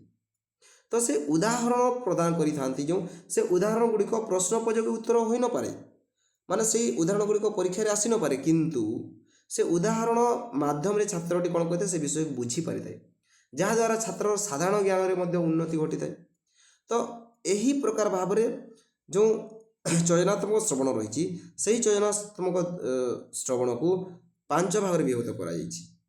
ଯେପରି ସାମାନ୍ୟ ଶ୍ରବଣକୁ 5 ଭାଗରେ ବିଭକ୍ତ କରାଯାଇଥିଲା, ଠିକ୍ ସେହିପରି ଚୟନାତ୍ମକ ଶ୍ରବଣକୁ ମଧ୍ୟ 5 ଭାଗରେ ବିଭକ୍ତ କରାଯାଇଛି। ତ ଦେଖନ୍ତୁ, ନିମ୍ନରେ ତାହା ଦିଆଯାଇଛି, କ'ଣ କ'ଣ ଆମେ ଦେଖିଦେବା। ପ୍ରଥମେ ରହିଛି ସମସ୍ୟାମୂଳକ ଶ୍ରବଣ, ନୂତନ ଶବ୍ଦ ଶ୍ରବଣ, ସଂରଚନା ପଦ ଶ୍ରବଣ, ବ୍ୟାକରଣ ରୂପ ଶ୍ରବଣ ଏବଂ ସନ୍ଦର୍ଭ ବାକ୍ୟ ଶ୍ରବଣ। ଠିକ୍ ଅଛି, ଆମେ ଗୋଟି ଗୋଟିକି ଦେଖିବା। ଦେଖନ୍ତୁ, ପ୍ରଥମେ ରହିଛି କ'ଣ, ସମସ୍ୟାମୂଳକ ଶ୍ରବଣ କ'ଣ। ତ ଦେଖନ୍ତୁ, ସମସ୍ୟାମୂଳକ ଶ୍ରବଣ କ'ଣ, ଯେ କୌଣସି ବିଷୟକୁ ଯଦି ଛାତ୍ର ଶୁଣିବାରେ ସମସ୍ୟା ସୃଷ୍ଟି ହେଉଛି। ଦେଖନ୍ତୁ, ପାଠ୍ୟବସ୍ତୁର କେତେକ ଅଂଶ ଦୁର୍ବୋଧ ହେବା ଯୋଗୁଁ ଛାତ୍ର ପାଇଁ ସେଗୁଡ଼ିକ ସମସ୍ୟାମୂଳକ କଠିନ ବିଷୟ ହୋଇଯାଏ। ଯେକୌଣସି ଧର ଗୋଟିଏ ବିଷୟରେ ପଢ଼ାଯାଉଛି, ସେ ବିଷୟରେ ଯଦି ଛାତ୍ର ଭଲ ଭାବରେ ବୁଝିପାରୁନାହିଁ, ଦୁର୍ବୋଧ ହୋଇଯାଉଛି, ତାକୁ ବୋଧ କରିପାରୁନାହିଁ, ଛାତ୍ର ପାଇଁ ସେଗୁଡ଼ିକ ସମସ୍ୟାମୂଳକ ବା କଠିନ ବିଷୟ ହୋଇଯାଏ। ତେଣୁ ଗୁରୁ କ'ଣ କରନ୍ତି, ଗୁରୁ ଉକ୍ତ ବିଷୟକୁ ପାଠ ନ କରିବା ସମୟରେ ଛାତ୍ରଟି ତାକୁ ମନୋଯୋଗପୂର୍ବକ ଶ୍ରବଣ କରିଥାଏ। ଯେଉଁ ବିଷୟ ଛାତ୍ର ପାଇଁ ସମସ୍ୟାମୂଳକ ହୋଇଯାଏ, ଯେଉଁ ବିଷୟକୁ ଛାତ୍ର ଭଲ ଭାବରେ ବୁଝିପାରେ ନାହିଁ, ତାକୁ କ'ଣ କରିଥାଏ, ମନୋଯୋଗପୂର୍ବକ, ଧ୍ୟାନପୂର୍ବକ ତାକୁ ଭଲ ଭାବରେ ଶୁଣିଥାଏ ଏବଂ ତାକୁ ଜାଣିବାକୁ ପ୍ରୟାସ କରିଥାଏ। ଏହାକୁ ସମସ୍ୟାମୂଳକ ଶ୍ରବଣ କୁହାଯାଏ। ଠିକ୍ ଅଛି। ତାପରେ ନୂତନ ଶ୍ରବଣ କ'ଣ, ନୂତନ ଶବ୍ଦ ଶ୍ରବଣ। ଯେତେବେଳେ ନିମ୍ନ ଶ୍ରେଣୀରେ ପ୍ରସଙ୍ଗକ୍ରମେ ଆଗତ କଠିନ ଶବ୍ଦ ଗୁଡ଼ିକ ଉଚ୍ଚ ଶ୍ରେଣୀରେ କ୍ରମଶଃ ବୋଧଗମ୍ୟ ହୁଏ। କିନ୍ତୁ ଦେଖନ୍ତୁ, ଯେତେବେଳେ ଆମେ ଛୋଟ ଶ୍ରେଣୀରେ କ'ଣ କରୁଛେ, କୌଣସି ଗୋଟିଏ ବିଷୟ ପ୍ରସଙ୍ଗରେ ଯେଉଁ ରହିଥାଏ, ଯେଉଁ ବିଷୟରେ ରହିଛି, ଆମେ କ'ଣ କରୁଛୁ, ପାଠ ପଢ଼ୁଛେ, ତାକୁ ଆମେ ବୁଝିଯାଇଥାଏ। ଏବଂ ସେ ନିମ୍ନ ଶ୍ରେଣୀରେ ଯେଉଁ ପାଠ ପଢ଼ିଥାଉ, ସେ ନିମ୍ନ ଶ୍ରେଣୀରେ ପଢ଼ିଥିବା ଶବ୍ଦ ଗୁଡ଼ିକ ଯଦି ଉଚ୍ଚ ଶ୍ରେଣୀରେ ଆସିବ, ମାଧ୍ୟମିକ ଶ୍ରେଣୀରେ ଆମେ ଯେତେବେଳେ ପଢ଼ୁଥିବା, ସେହି ସମୟରେ ଯଦି ଆମେ ତାକୁ ଶୁଣିବା, ତାହା ବୋଧଗମ୍ୟ ହୋଇଯିବ, ଧୀରେ ଧୀରେ ନିହାତି ଭାବରେ ବୋଧଗମ୍ୟ ହେବ। କିନ୍ତୁ ଯଦି ଉଚ୍ଚ ଶ୍ରେଣୀରେ ଆଗତ ନୂତନ ଶବ୍ଦବଳୀର ଦୁର୍ବୋଧ ବା ବ୍ୟବହାର ପାଇଁ କଷ୍ଟସାଧ୍ୟ ହେଲେ ତାହାକୁ ଅତ୍ୟଧିକ ଆବେଗର ଶ୍ରବଣ କରିବା ପାଇଁ ଧ୍ୟାନ ଦିଆଯାଏ। କିନ୍ତୁ ଯଦି ଆମେ ଉଚ୍ଚ ଶ୍ରେଣୀକୁ ଯିବା ସେଠାରେ ଯେଉଁ ଆସେ ନୂଆ ନୂଆ ଶବ୍ଦ ଗୁଡ଼ିକ, ସେ ନୂଆ ନୂଆ ଶବ୍ଦାବଳୀ ଗୁଡ଼ିକୁ ଆମେ କ'ଣ କରିବା, ଯଦି ଭଲ ଭାବରେ ବୁଝିବା ନାହିଁ ତା ଦୁର୍ବୋଧ ହୋଇଯିବ। ସେଇ ଦୁର୍ବୋଧ ଶବ୍ଦ ଗୁଡ଼ିକୁ ବ୍ୟବହାର ପାଇଁ ଯେଉଁ ଆମେ କଷ୍ଟ ଅନୁଭୂତ ହୋଇଥାଏ ତାକୁ କିପରି ଭାବରେ ବ୍ୟବହାର କରିବା, ସେ ନୂତନ ଶବ୍ଦ ଗୁଡ଼ିକ କ'ଣ କ'ଣ, ସେ ଶବ୍ଦର ଅର୍ଥ କ'ଣ, ତାକୁ ଆମେ ଜାଣିବା ପାଇଁ ଅତ୍ୟଧିକ ଆବେଗର ସହିତ ଆମକୁ ଶୁଣିବାକୁ ପଡ଼ିବ। ଯାହାଫଳରେ ଆମେ ନୂତନ ଶବ୍ଦ ଗୁଡ଼ିକର ଅର୍ଥ ମଧ୍ୟ ଜାଣିପାରିବା, ନୂତନ ଶବ୍ଦ ଗୁଡ଼ିକ ସହିତ ପରିଚିତ ହେବା, ନୂତନ ଶବ୍ଦ ଗୁଡ଼ିକୁ ମଧ୍ୟ ଆମେ ନେଇକରି ବାକ୍ୟ ଗଠନ କରିପାରିବା। ସେହି ଶବ୍ଦ ଗୁଡ଼ିକୁ ନେଇକରି ଆମେ ପ୍ରଶ୍ନ ଗୁଡ଼ିକର ଉତ୍ତର ଦେଇପାରିବା। ତେଣୁ ନୂତନ ଶବ୍ଦ ଶ୍ରବଣକୁ ମଧ୍ୟ ଜାଣିବାକୁ ହେଲେ ନିହାତି ଭାବରେ ଆମକୁ ଆବେଗର ସହିତ ମନୋଯୋଗ ପୂର୍ବକ ଧ୍ୟାନ ଦେଇକି ଶୁଣିବାକୁ ପଡ଼ିଥାଏ। ଠିକ୍ ଅଛି। ତାପରେ ସଂରଚନା ପଦ ଶ୍ରବଣ କ'ଣ ଦେଖନ୍ତୁ, ଯେ ଭାଷା ଓ ବିଷୟ ଗୁଡ଼ିକୁ ସାବଲୀଳ ତଥା ସୁଗମ୍ୟ କରିବା ନିମନ୍ତେ କେତେକ ଜ୍ଞାତ ପଦର ପ୍ରୟୋଗ ବିଷୟରେ ପୂର୍ବରୁ ଛାତ୍ରଟି ଧ୍ୟାନ ଦେଇ ନଥାଏ। ଆବଶ୍ୟକ ଦୃଷ୍ଟିରୁ ସେହି ପଦ ଗୁଡ଼ିକର ବ୍ୟବହାର ଓ ପଦ ବ୍ୟାକୃତି ପ୍ରତି ଲକ୍ଷ୍ୟ କରି ସ୍ଥଳ ବିଶେଷରେ ତଦନୁରୂପ ନୂତନ ପଦ ସଂରଚନା କରିଥାଏ। ଦେଖନ୍ତୁ ଭାଷା ଏବଂ ବିଷୟରେ ଯେଉଁ ରହିଥାଏ ସାବଲୀଳ କରିବା ପାଇଁ, ଯଦି ଆମେ କୌଣସି ଗୋଟେ ଭାଷା ରହିଛି, ସଂସ୍କୃତ ଭାଷା ହେଲା, ସାହିତ୍ୟ ଆମର ଓଡ଼ିଆ ଭାଷା ହେଲା, ହିନ୍ଦୀ ଭାଷା ହେଲା, ତାର ବିଷୟକୁ ଆମେ ଯେତେବେଳେ ଲେଖୁଛି, କୌଣସି ବିଷୟରେ ଆମେ ରଚନା କରୁଛେ, ତ ସେହି ସମୟରେ କ'ଣ ନୂତନ ନୂତନ ଶବ୍ଦ କିପରି ଭାବରେ ଆମେ ସେଠାରେ ଏଡ଼୍ କରିପାରିବା ଏବଂ ସେଇ ଭାଷାକୁ ସୁନ୍ଦର ସାବଲୀଳ କରିପାରିବା, ସୁଗମ୍ୟ କରିପାରିବା, ସେଥିପାଇଁ ଆମେ ପ୍ରୟାସ କରିଥାଉ। ତେଣୁ ଦେଖନ୍ତୁ ଯେ ଗୋଟିଏ ବିଷୟକୁ ସାବଲୀଳତା ସୁଗମ୍ୟ କରିବା ପାଇଁ କେତେକ ଜ୍ଞାତ ପଦର ପ୍ରୟୋଗ ବିଷୟରେ ପୂର୍ବରୁ ଛାତ୍ରଟି ଧ୍ୟାନ ଦେଇନଥାଏ। ଯେ ଛାତ୍ର ଧ୍ୟାନ ଦେଇନଥାଏ ସେ ଯେଉଁ ଜ୍ଞାତ ପଦ, ଯେ ସେ ନିଜେ ଜାଣିଥିବ ଅନେକ ଗୁଡ଼ାଏ ପଦ, ଅନେକ ଗୁଡ଼ାଏ ଶବ୍ଦର ଅର୍ଥ, ଅନେକ ଗୁଡ଼ିଏ ଶବ୍ଦ ବିଷୟରେ ସେ ଜ୍ଞାତ ଥିବ, କିନ୍ତୁ ସେ ତା ପ୍ରତି ସେ ଧ୍ୟାନ ଦେଇନଥାଏ। କିନ୍ତୁ ଆବଶ୍ୟକତା ଦୃଷ୍ଟିରୁ ସେହି ପଦ ଗୁଡ଼ିକର ବ୍ୟବହାର, ପଦ ବ୍ୟାକୃତି ପ୍ରତି ଲକ୍ଷ୍ୟ କରି ସେ ସ୍ଥଳ ବିଷୟରେ ତଦନୁରୂପ ନୂତନ ପଦ ସଂରଚନା କରିଥାଏ। ନୂଆ ନୂଆ ଶବ୍ଦ ଗୁଡ଼ିକୁ ସେ କ'ଣ କରିଥାଏ, ଯେଉଁ ଶବ୍ଦ ଗୁଡ଼ିକୁ ଜ୍ଞାତ କରିଥାଏ, ଯେଉଁ ଶବ୍ଦ ଗୁଡ଼ିକୁ ଜାଣିଥାଏ, ତାହା ରିଲେଟେଡ଼୍, ତାହା ସମ୍ପର୍କିତ ଅନେକ ଗୁଡ଼ିଏ ନୂତନ ଶବ୍ଦ, ତାହାପରି ଅନେକ ଶବ୍ଦ ଗୁଡ଼ିକର ନେଇକରି ସେ ପଦ ରଚନା କରିଥାଏ। ଏହାକୁ ସଂରଚନା ପଦ ଶ୍ରବଣ କୁହାଯାଏ। ଆମେ ଯାହାକୁ ଆମେ କହିଥାଉ ଆପଣଙ୍କର ଯେଉଁ ନୂଆ ନୂଆ ଶବ୍ଦ, ମାନେ ଧର ଆପଣଙ୍କର ଯେଉଁ କୌଣସି ଗୋଟେ ବିଷୟକୁ ଜାଣିଛନ୍ତି, କୌଣସି ଗୋଟେ ଶବ୍ଦକୁ ଜାଣିଛନ୍ତି, ତାହାକୁ ଆହୁରି ସାବଲୀଳ କରିବା ପାଇଁ ନୂତନ ଶବ୍ଦ ଏଡ଼୍ କରିବା। ଯେନ୍ତାକି ଆମର ଅଧ୍ୟୟନରୁ ଅଧ୍ୟାବସାୟ ହେଉଛି, ଅଧୀତ ହେଉଛି, ଅଧୀତେ ହେଉଛି। ତ ଏହିପରି ଆମର ଶବ୍ଦକୁ ମାନେ ତାକୁ ଟିକେ ଟିକେ ମୋଡ଼ିଫାଏ କରିବାକୁ ସଂରଚନା ପଦ ଶ୍ରବଣ କୁହାଯାଏ। ଠିକ୍ ଅଛି। ତାପରେ ବ୍ୟାକରଣ ରୂପ ଶ୍ରବଣ କ'ଣ? ବ୍ୟାକରଣ ରୂପ ଶ୍ରବଣ 4 ନମ୍ବର ରହିଛି ବ୍ୟାକରଣ ରୂପ ଶ୍ରବଣ। ପ୍ରାଥମିକ ସ୍ତରରେ ସଂସ୍କୃତ ଭାଷାର ଶବ୍ଦ ଓ ଧାତୁର ସଠିକ୍ ପ୍ରୟୋଗ ପ୍ରତି ଧ୍ୟାନ ଦିଆଯାଇ ନଥାଏ। ଯେତେବେଳେ ଆମେ ପ୍ରାଥମିକ ବା ଉଚ୍ଚ ପ୍ରାଥମିକ ଶ୍ରେଣୀରେ ଆମେ କ'ଣ କରୁଛି, ଛାତ୍ରମାନଙ୍କୁ ସଂସ୍କୃତ ପାଠ ପଢ଼ାଉଛି, ଓଡ଼ିଆ ବିଷୟ ପଢ଼ାଉଛି, ହିନ୍ଦୀ ବିଷୟରେ ପଢ଼ାଉଛି, ସେହି ସମୟରେ କ'ଣ ହେଉଛି, ଆମେ ଶବ୍ଦ ପ୍ରତି ମୁଖ୍ୟତଃ ସଂସ୍କୃତ ଭାଷାର, ଯେତେବେଳେ ଆମେ ପ୍ରାଥମିକ ସ୍ତରରେ କ'ଣ କରୁଛେ, ସଂସ୍କୃତ ଭାଷାକୁ ପଢ଼ାଉଛି, ଶବ୍ଦ ରୂପ ଧାତୁ ରୂପ ପ୍ରତି ଆମେ ସେତିକି ତାଙ୍କୁ ଧ୍ୟାନ ଦେଇନଥାଉ। ତାକୁ କ'ଣ କରିଥାଉ, ସେମାନେ କିପରି ଭାବରେ ପ୍ରୟୋଗ କରିବେ, ସିଧାସଳଖ କିପରି ଭାବରେ ପ୍ରୟୋଗ କରିବେ। ଯଦି ତମର ନାମ କ'ଣ କହିଲେ ତବ ନାମ କିମ୍, ମୋର ନାମ ହରି ବୋଲି ଯଦି ଆମେ କହିବା, ତାହେଲେ ମମ ନାମ ହରି, ଏହିପରି ଭାବରେ ଆମେ ପ୍ରୟୋଗ କରିଦେଇଥାଉ ସିଧା ଭାବରେ। କିନ୍ତୁ ମମ ଶବ୍ଦଟା ଆମର ଯେଉଁ ଅସମ ଶବ୍ଦର କେଉଁ ବିଭକ୍ତି, ତବ ଶବ୍ଦଟା ଯୁଷ୍ମ ଶବ୍ଦର କେଉଁ ବିଭକ୍ତି, କେଉଁ ବଚନ, ସେ ବିଷୟରେ ଛାତ୍ର ମାନେ ଅବଗତ ନଥାଏ। ତେଣୁ ପ୍ରାଥମିକ ସ୍ତରରେ ସଂସ୍କୃତ ଭାଷା ଶବ୍ଦ ଏବଂ ଧାତୁର ସଠିକ୍ ପ୍ରୟୋଗ ପ୍ରତି ଧ୍ୟାନ ଦିଆ ଯାଇଥାଏ। କିନ୍ତୁ ପ୍ରତ୍ୟେକ ବ୍ୟାକରଣ ନିୟମ ଅନୁସାରେ ଆମେ କ'ଣ କରିଥାଉ, ସାଧନ ନକରି ନରହ, ବୃକ୍ଷ, ମୃଗ ଇତ୍ୟାଦି ଏକରୂପତାର ସୂତ୍ରକୁ ଗୁରୁ ମୁଖରୁ ଶ୍ରବଣ କରି ପ୍ରୟୋଗ କରାଯାଏ। କ'ଣ ହୋଇଥାଏ, ଛୋଟ ଶ୍ରେଣୀରେ ଦେଖନ୍ତୁ ଯେପରି ବାଲକ ଶବ୍ଦ ଯେପରି ହେଉଛି, ନର ଶବ୍ଦ ସେପରି ହେଉଛି, ବୃକ୍ଷ ଶବ୍ଦ ସେପରି ହେଉଛି, ମୃଗ ଶବ୍ଦ ସେପରି ହେଉଛି, ମାନେ ତାକୁ ଆମେ ସେ ଯେଉଁ ବ୍ୟବହାର କରାଯାଏ, ବାକ୍ୟରେ ଯେଉଁ ବ୍ୟବହାର କରୁଛି, ବାଲକଃ ବିଦ୍ୟାଳୟଂ ଗଚ୍ଛତି, ବାଲକଃ ବିଦ୍ୟାଳୟ ଯେତେବେଳେ ଯାଉଛି, ବାଲକଃ ବିଦ୍ୟାଳୟଂ ଗଚ୍ଛତି, ନରଃ ବିଦ୍ୟାଳୟଂ ଗଚ୍ଛତି, ନରଃ ଗ୍ରାମଂ ଗଚ୍ଛତି, ଏହିପରି ଭାବରେ ଆମେ ତାଙ୍କୁ ପ୍ରୟୋଗର ସୂତ୍ର ବତେଇ ଦେଉଛି। କିନ୍ତୁ ସେଠାରେ ଆମେ ବ୍ୟାକରଣର ନିୟମ ଗୁଡ଼ିକୁ ଆମେ ବତେଇ ପାରୁନାହିଁ। ତ ଏଠାରେ କହି ବ୍ୟାକରଣ ରୂପ ଶ୍ରବଣ, ବ୍ୟାକରଣ ରୂପକୁ ଆମେ ବତେଇ ଦେଉଛି, ବ୍ୟାକରଣ ରୂପ କିପରି ଭାବରେ ପ୍ରୟୋଗ କରାଯାଏ ଆମେ ବତେଇ ଦେଉଛି, କିନ୍ତୁ ସଠିକ୍ ଭାବରେ ବ୍ୟାକରଣର ଆମେ ପୁଙ୍ଖାନୁପୁଙ୍ଖ ଭାବରେ ସେଟା ବୁଝାଇ ପାରୁନାହିଁ। ତ ଏହା ହେଉଛି ବ୍ୟାକରଣ ରୂପ ଶ୍ରବଣ। ତାପରେ ଦେଖନ୍ତୁ ସନ୍ଦର୍ଭ ବାକ୍ୟ ଶ୍ରବଣ କ'ଣ? विषयवस्तु आलोचना समय शिक्षक जितेबले श्लोक बा आप्तवाक्य गुड़िकर उदाहरण प्रदान करिथांती छात्रटी से सबको निज खातार लेखि मुखस्थ करी सही वाक्यर पूर्ण मात्रा और आंशिक पदर प्रयोग करिथाय। देखंतु संदर्भ वाक्य विषय वस्तु को आलोचना से कौन से गोटे विषय चली कौन से विषय आलोचना चली से समय शिक्षक कौन करते बेले बेले अनेक श्लोक आप्त वाक्य नुआ नुआ वाक्य गुड़िक से उदाहरण माध्यम प्रदान करिथांती। जेपरिक धरतु आमर गोटे आलस्य एवं परिश्रम विषय रहा आम जेपरी कही था उद्यमेन सिद्ध्यति कार्याणी न हि सुप्त सिंह से मुखे मृगा।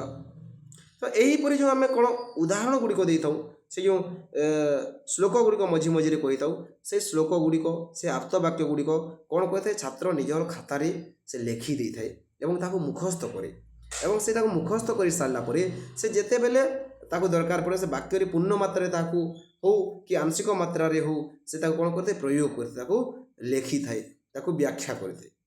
एहीपरि भाव में पिले आपंकर संदर्भ वाक्य श्रवण रही जे छात्र को जिते बेले शिक्षक गोटे नुआ जिनस कहते गोटे श्लोक माध्यम किसी बुझाऊँ छात्र ताको आग्रह सहित कौन करते निजर खातार लिखि दे थाए मन रखी दे मुखस्थ कर दे थाए एवं ताको तार आवश्यक समय से कौन करते से प्रयोग करें।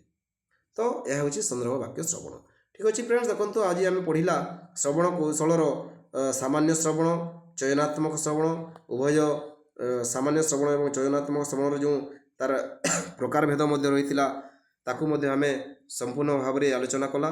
तो जदि भिडियोटी भल लगी निहाती भाव भिडियो को लाइक कर दिंतु एवं फ्रेंड्स देखो टेलीग्राम चैनल रे निहाती भाव में जॉइन हूँ।